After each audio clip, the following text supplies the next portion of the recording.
अस्सलाम वालेकुम, welcome back. अब हम डिस्कस करेंगे गल्जी बॉडी और इससे पहले हमने एंडोप्लाज्मिक रेटिकुलम डिस्कस किया। तो सबसे पहले आप वो देखिए, और क्योंकि उसमें जो पॉइंट्स है उसमें इसके लिए भी इम्पोर्टेंट है। तो गल्जी बॉडी को डक्टियोसोम्स भी कहते हैं, प्लांट सेल में उसको डक्टियोसोम्स कहते हैं। ये सबसे पहले कैमिलियो गल्जी ने 1898 में डिस्कवर किया था। तो ये डेट जो होता है कभी कभी टेस्ट में आता है, मतलब HSC वगैरह में, तो आपने ये भी याद रखना है साथ साथ जो स्टूडेंट देते हैं। ये डबल मेम्ब्रेन बाउंडेड स्ट्रक्चर होते हैं। ये बहुत इंपॉर्टेंट होता है। किसी भी चैप्टर नंबर 1 में जब आप किसी भी ऑर्गेनेल की बात करते हैं तो सबसे पहले उसके मेम्ब्रेन की बात करें कि इसमें सिंगल मेम्ब्रेन है, डबल मेम्ब्रेन है या नो मेम्ब्रेन है।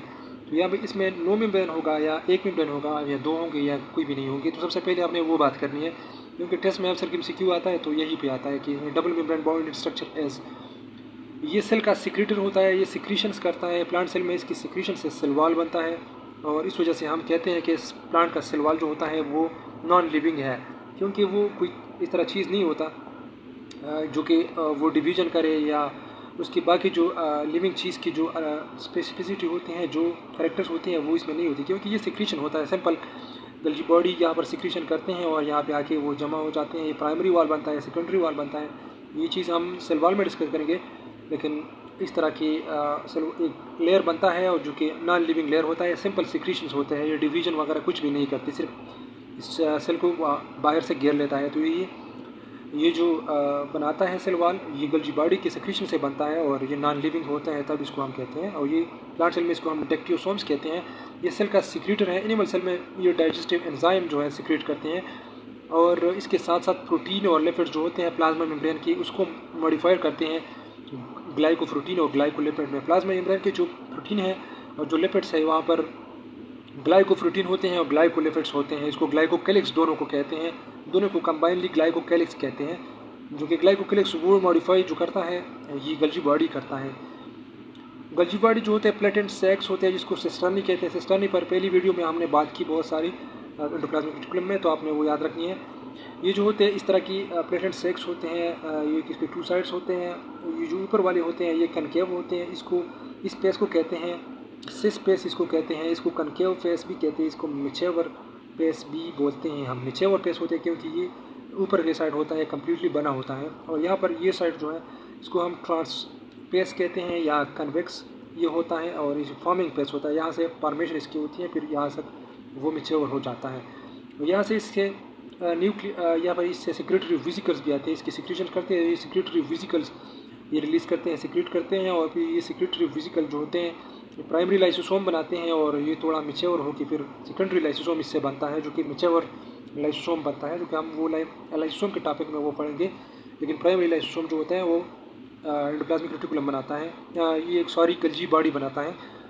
ये प्राइमरी लाइसोसोम फिर जाता है एंडोप्लाज्मिक रेटिकुलम में, वहाँ पर फिर वो मिचेवर हो जाता है, और इससे सेकेंडरी लाइसोसोम या मिचेवर लाइसोसोम उससे बनता है। वो बातें हम लाइसोसोम के टॉपिक में करेंगे, लेकिन यहाँ पर आपके लिए थोड़ा बहुत ज़रूरी था कि आप याद करें। इसका जो ये जो सिक्रीशन करते हैं एनिमल सेल में डाइजेस्टिव एंजाइम सिक्रीट करते हैं। और इसके साथ साथ इसमें यही इम्पोर्टेंट पॉइंट्स हैं जो कि मैंने आपको बताई। तो आपने हर एक टॉपिक की इस तरह के नोट्स बनाने हो। सबसे पहले आप हर एक चीज़ को याद करें कि मैंने इस तरह कहा था आपको कि ये चीज़ें आप बुक से नहीं लिखेंगे कि बुक से आपने ये अपने लिए लिख के और फिर याद करेंगे, फिर तो याद नहीं होता। अगर आपने इस तरह की नोट्स अपने लिए बनाई, तो अगर आपने बनाई भी है तो फिर दोबारा आपको बनाना पड़ेगा, क्योंकि ये सारी चीज़ें आप ज़बानी लिखेंगे तब आपको याद होगा। तो आपने इस तरह 10 लाइन से कम लाइन्स है, अगर आप देखें तो 10 लाइन से कम है। हर एक टॉपिक को हम 10 लाइन से कम टॉपिक लाइन्स में कर सकते हैं। जितने कम लाइन्स में आप कर सकते हैं तो उतने करें। जितना ज़्यादा आप किसी चीज़ को शार्ट कर सकते हैं उतना ज़्यादा फ़ायदा होगा। MDCAT ईटा बाकी जितने सारे टेस्ट हैं MCQ टेस्ट के लिए, आपने हर एक चीज़ को सिंपल रखना है और शार्ट रखना है। इतनी बड़ी बड़ी नोट्स लिखने की ज़रूरत वो एग्ज़ाम में होती हैं। तो यही पॉइंट्स अगर आपको याद हो तो इस पर बहुत बड़ा नोट्स अभी आप लिख सकते हैं, लेकिन यहाँ पर नोट्स लिखने की ज़रूरत नहीं है। इससे एक MCQ आएगा, यहाँ भी आता है, सवाल भी आ सकता है, यहाँ भी आता है इसको प्रेस को क्या कह सकते हैं, यहीं भी आ सकता है। या फिर वेसिकल जो बनता है प्राइमरी लाइसोसोम, ये कहाँ पर क्रोम बनाता है, ये जो बॉडी बनाता है डक्टियोसोम इसको कहते हैं, इसका दूसरा नाम है। या सिस्टर्न सिंगल मेम्ब्रेन बाउंडेड है, डबल मेम्ब्रेन बाउंडेड है। तो इससे बहुत सारे MCQs आपके क्लियर हो चुके। ये मॉडिफिकेशन कौन करता है, ये भी गल्जी बॉडी करता है। तो इस तरह मुख्तलिफ क्वेश्चन इससे आ सकता है। HSC टेस्ट में ये डेट भी आ सकता है, तो आप सिर्फ वैसे आप लोग याद कर सकते हैं। बाकी इसमें इतना इम्पोर्टेंट नहीं है। बाकी इसमें हर एक टॉपिक का आपने इस तरह ही नोट बनाना है, लेकिन ये नोट आपने ज़बानी लिखना है। इस तरह नहीं लिखना कि आपने यहाँ पर बुक से ये पॉइंट्स लिख के और फिर आप ये याद करेंगे, फिर तो याद नहीं होता आसानी से।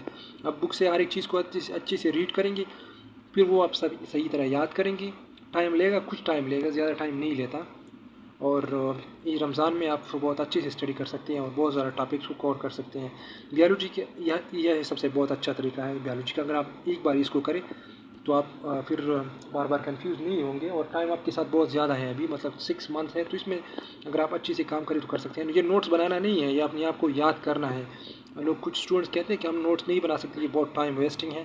टाइम वेस्टिंग नहीं है ये। जो स्टूडेंट नहीं करता वो फिर बहुत ज़्यादा कंफ्यूज होगा MCQs में। आप देख लें, खुद प्रैक्टिस करें, एक चैप्टर आप करें उस तरीके से और फिर प्रैक्टिस करें, आपसे बहुत सारे MCQs गलत होंगे। इस तरह आप करें तो MCQs आपका गलत नहीं होंगे, क्योंकि आप कंफ्यूज नहीं होंगे।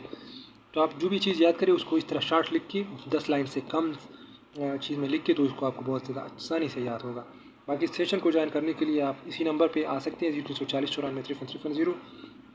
94 53 इस पे आप व्हाट्सएप कर सकते हैं और हमारे साथ सेशन ज्वाइन कर सकते हैं, जो कि ऑलरेडी मैंने उसकी डिटेल आपको दिया है। Thank you so much.